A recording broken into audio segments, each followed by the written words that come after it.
తులసికి ఒక లక్షణం ఉంది. తులసి లక్ష్మి యొక్క స్వరూపం. తులసి ఈ భూమి మీద పుట్టినటువంటిది మొట్టమొదట ఎక్కడి నుంచి పుట్టింది అంటే బీజము నుంచి వచ్చింది కాదు తులసి చెట్టు. తులసి చెట్టు గింజల్లోంచి రాలేదు. తులసి చెట్టు వృంద అనబడేటటువంటి మహాపతివ్రత యొక్క శరీరము దగ్ధమైనప్పుడు ఏర్పడినటువంటి బూదిలోంచి విత్తనాలు చేశారు బ్రహ్మగారి యొక్క అనుగ్రహం చేత.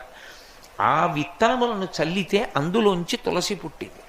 అందుకే అసలు తులసి కారణజన్మురాలు, లక్ష్మియే తులసిగా వచ్చింది. తులసికి ఒక్కదానికే ఒక లక్షణం ఉంది లోకంలో.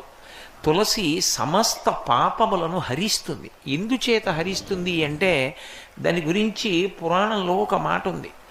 యన్మూలే సర్వతీర్థాని యన్మధ్యే సర్వదేవతై యదశ్రీ సర్వవేదేషు తులసీత్వం నమామి.